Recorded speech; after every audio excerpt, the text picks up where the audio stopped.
Hi everyone! Ako po ulit si Davey Langit and bago po ako magsimula, I would like to thank everyone for liking the song, for enjoying the song.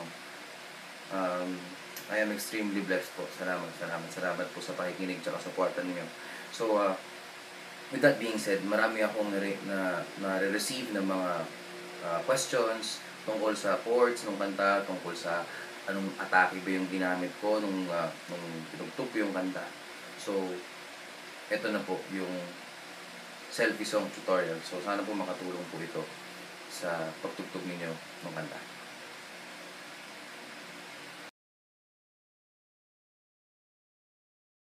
So, ang intro niya, basically, nandun lang naman sa G, A7, C, at saka G. Pero, ang ginamit ko na chords dito, medyo, pinali ko lang, konting-konti lang. Ang ginamit ko is D over G. So, paano yun? Parang D chord lang siya. Pwera lang yung first string mo. Tapos, ang bass ko is yung G. So, D over G. Tapos, A7. And then, sinunod ko sa A7. Basic A7 lang yan. Tapos, sinunod ko doon is D over C. Same structure, different bass lang. Ang bass mo lang is C. Tapos, balik ka ng D over G. And I suggest, kumuha na kayo ng papel para maisulat nyo yung mga sinasabi ko para at least mas madali na matugtog ninyo yung song. So, susunod ko na matuturo is yung plucking pattern ng kanta. Basically, yung plucking pattern niya, okay lang naman, madali lang. Ang takbo niya is bass, second and third string. Relayan mo na yan. Bass, second and third string. Tap. Bass, second and third string. Tap. Third and fourth string. Balik ka ng bass. So, that's that sound. Ganito.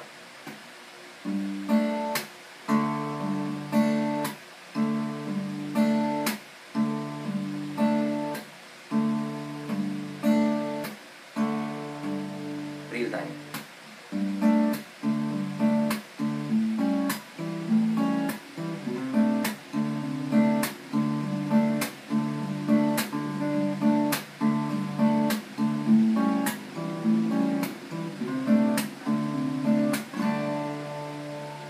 So, ulitin ko, bass, second and third string, tap, third and fourth string, tapos bass mo ulit. Kung nahirapan naman kayo dun sa plucking pattern na yun, you can freely strum the song. Okay lang naman.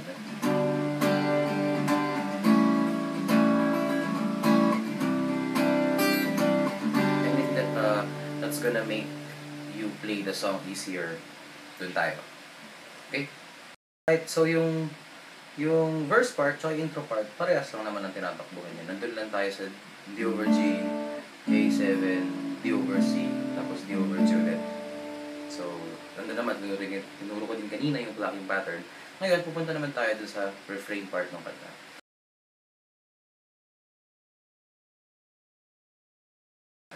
Yung refrain part, yung ayoko niyan, buhay mo yan, bakit andyan? A minor 7. A minor 7. Paano siya? A minor lang. Wala ka lang gitna. So, yun ang A minor 7. So, yun ang first chord. Ayoko niyan, buhay mo yan. Next chord is a D. Pero, it's basically a C bass D. Kasi ito yung C chord mo, diba? C. C. So, ang ginawa ko lang, pinakat ko lang dito. So, mas madali na lang siya kung sandali rin gamitin mo. Bass mo, D, chord mo, C. So, yun siya. Yoko niyan, gawin mo yan ang taba, kaya na dyan. Sunod is B minor 7. Pag-aram kasi naman, suka ako, kaya natin na E7. B minor 7, E7. Tapos, balik ka ng A minor. Pero yung A minor na sinunod ko dito, meron ng G note lang. Sa first string, third fret, kasama nung A minor 7 mo. So, ito yung tsura. Boom. Tapos, sunod ko doon, same pa rin, C bass D, dinagdagan ko lang ng bass, dinagdagan ko lang ng B na note sa first string mo. So yung B na note sa first string mo is sa 7th fret. Ito. So, ayaw na, parang yan, ang taba ko yata dyan, dito na lang, kasi naman, mas mukha akong payat na tignan. Yun siya, oh. Sabay caption ng magandang mga dyan.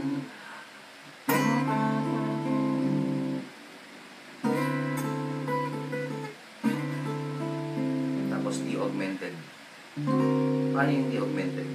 Yung D augmented is 10th fret, 6th string, yun yung bass mo, D siya. Then 10th fret, 4th string. Tapos 11th fret, 3rd string. Then to complete it, 11th fret, 2nd string. So ito yung magiging itsura niya.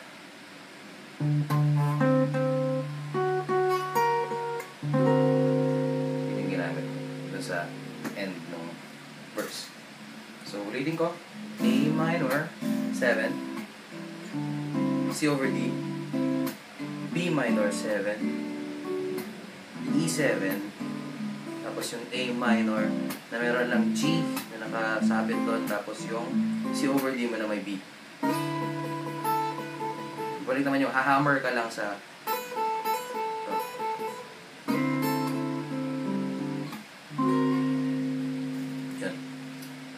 sana so far na naintindihan niyo yung pag-explain ko. Still, kung nahirapan kayo dun sa blocking pattern, you can freely strum it.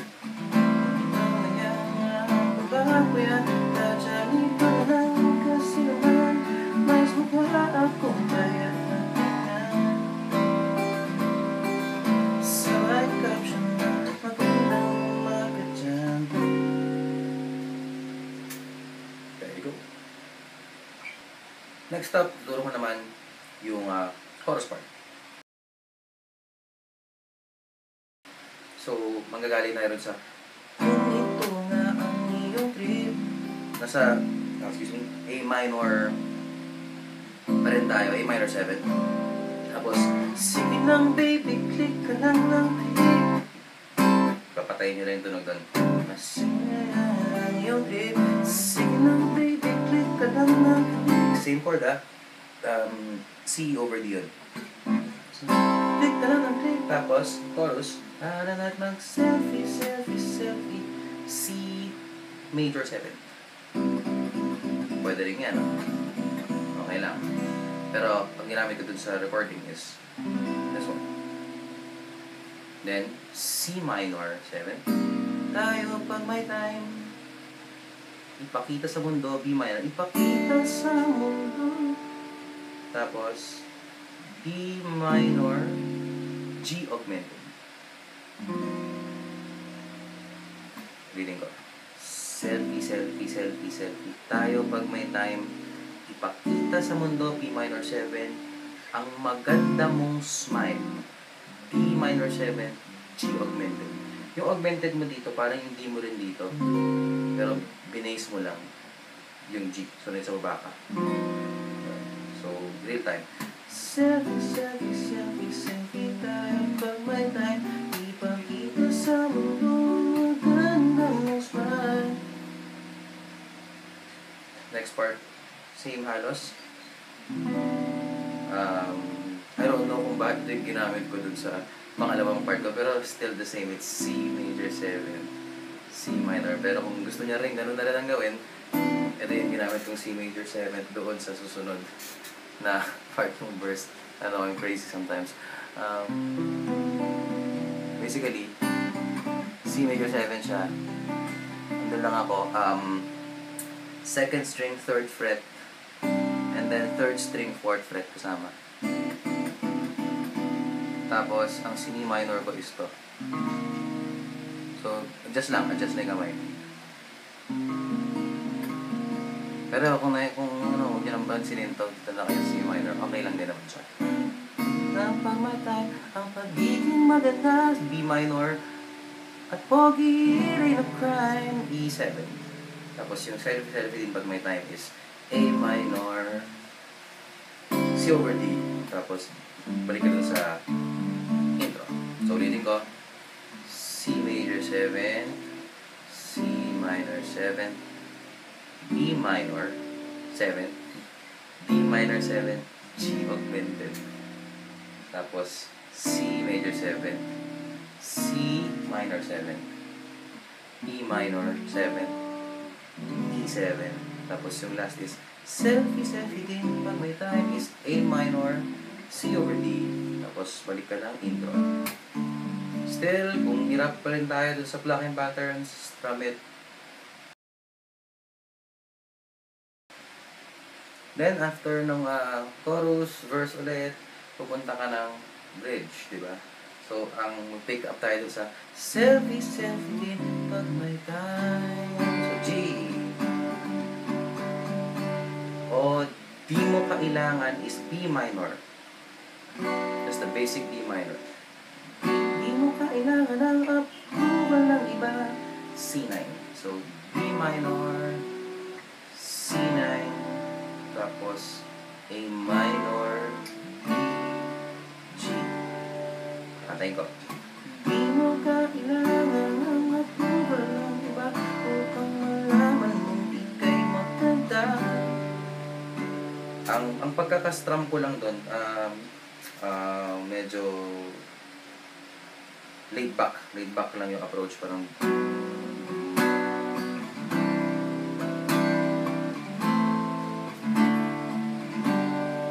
yan, first part ng bridge. Second part, same, B minor,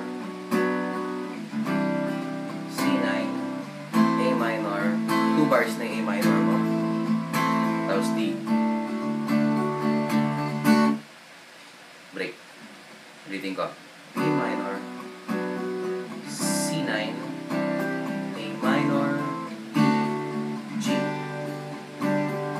B minor, C9, A minor, 2 bars, A minor ulit, tapos D. Kaya sige na, selfie tayo pang may yung muted chorus naman, parehas lang siya dun sa chords mo, basically sa buong kanta, naka-mute lang.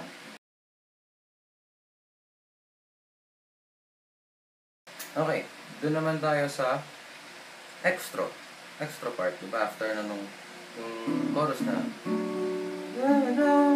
it ain't a crime, extra, selfie din pag may time.